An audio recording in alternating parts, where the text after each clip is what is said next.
of wealth, and I didn't really get exactly how that worked. Are we talking something similar to the harnessing of pirates to state projects, or is it No. something else? It's something else. Should I respond? You were talking about, this is when you were talking about the silver, basically. As I Silver. understand it, yeah. Yes, the silver thing. So basically, the silver, Japan exported silver to China, and that promoted the formation of profit on the side of Japan and Korea. I mean China, but the Japanese government, it didn't sponsor this piracy trade. However, they just ignored or just not treating them. They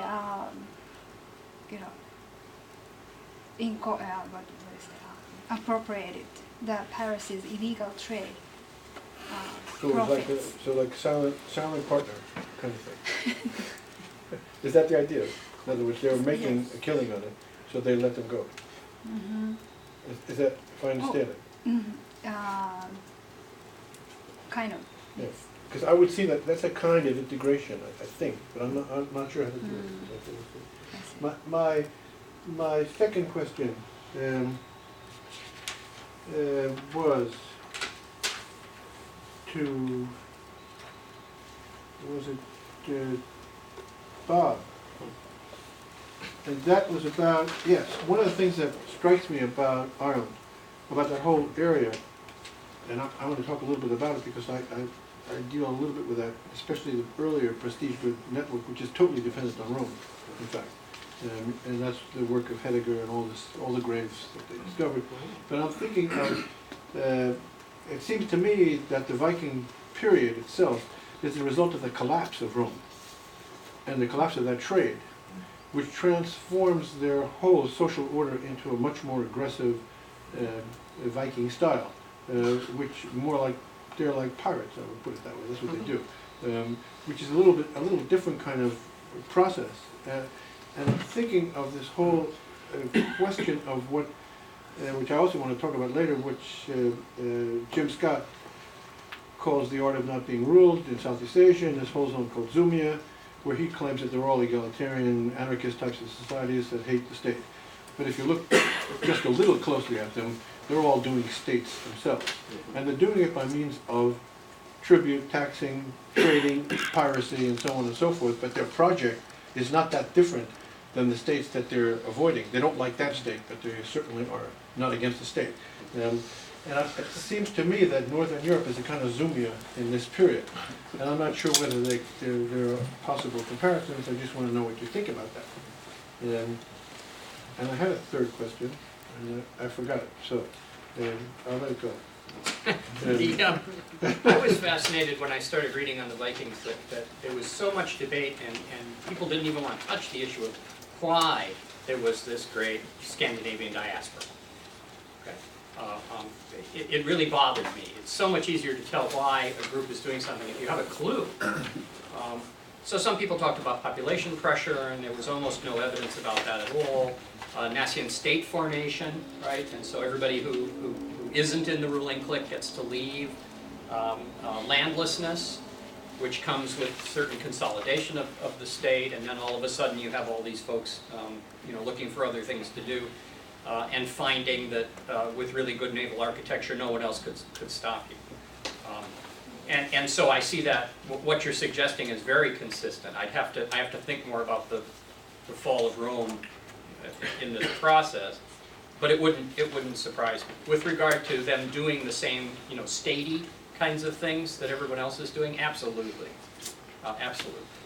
Just as a comment to that, actually I would argue it's not really fall of the Rome, but it's the weakening of the Frankish Empire of Charlemagne and his followers. That's really what created the power vacuum. And you can actually trace, there's quantitative data on the Viking raids Mhm. on Western France, Yeah, for right. example. And it follows very closely. As soon as you start getting internal warfare among the heirs of Charlemagne, Mhm. you see within like 10, 20 years, you see like a great wave of Everything. Vikings. You can watch the Viking raids get further and further inland. Exactly. And you can actually look at settlement patterns and see the towns in Charlemagne's empire move further and further inland as well to get away with it. That's true. But what about the question about, is this a type of state formation or not? Because that's the. Yes, I think it is a type of state formation in two ways. First of all, it gives a tremendous incentive to the Irish to form states in response, to engage in state formation in response. So we absolutely see that. Are the Vikings themselves, you know, they would engage in raiding where they could, they would trade where they could, they would settle when they can. I don't think they were the the wonderful children of anarchy that the term pirate sometimes conjures up. And so yes, I think we see state formation. I think they overran it because the world they found was rich and weak, and they weren't able to consolidate. But they would have if they could. Right, another aspect of that is in the Viking, some of the material, especially Ibn Fadlan, the whole text of his kidnapping and all the rest of it, is that there's some really interesting stuff on the power of women in the Viking period, where the guy, this chief, was out marauding and killing people, complains about his wife who's fooling around at home with all the local guys, and he says, I know I'm going to go home and complain, but she'll just beat the crap out of me. So like, there's a kind of, another kind of relationship which is also interesting about the hierarchization, internal hierarchization, which is very, very different in what we know about Viking society than what you would expect from a typical kind of patriarchal structure. It doesn't look like that at all. It's just a footnote that Boris Kagaritsky's book, The Empire of the Periphery, which is a world system history of Russia, makes the point and documents how the Rus trading was fundamental to the polity formation along the city-states from the roots down all the way to Byzantium. Yeah, Kiev was a Russian, or Kiev was a Viking town. The origins of the Russian Maybe polity Astrakhan is as there. well. And then the Khazar-Bulgar route as well in the east. That's why there's so many blonde people down there. Yeah. I just want to add in a sort of gender relations dimension to this as well. I mean, that Vikings, as they moved east and west, married in very rapidly, adopted languages very rapidly. So some social characteristics they brought with them that in which what they leave is not ethnically defined, but politically there. I did find that the Vikings solidified their relationships with people south of the Baltic with specific elements of intermarriage and continued that down the rivers at least a bit. I don't know, but it wouldn't surprise me. Well, and the Americas too. Oh, really? Well, that's just speculative, but it helps explain why they vaporized, because they didn't, they just married. Okay, yeah. Okay. About the Viking again, I'm not sure we should consider the Viking expansion as one thing, because really it occurs in various directions, at various periods, and maybe the causes have not been always the same. I think we should work more in that direction. And on Iroko's paper, it's just a comment. It was very interesting to see how people who were at the interface of different powers managed to find their way and change their habit from trade to piracy, for example.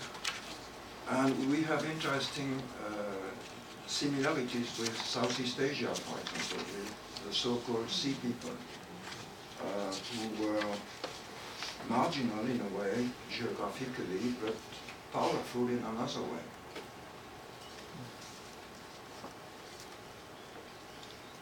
So I want to express my astonishment that Central Asia is falls out from all these discussions, because I think that that basically starting from 2000 BC with the chariots And the Central Asians had invented or transmitted all the important military technologies. All right.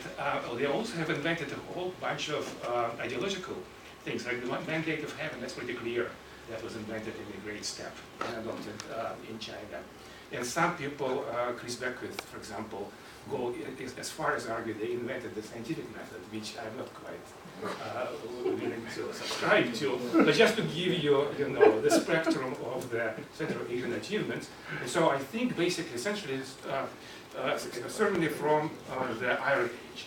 So once the horse riding shows up, you have integration. I mean, you see Scythian culture appear on the northwestern border of China within 200 or 300 years, and then back in Turkey, the Turkish Kaganates, which have with their offshoots to Avars and so on. So it was a very, very closely integrated system. And here, Andre Gunnar Frank was still alive. He would also, I think, agree with that you are missing a very, very important part of the story.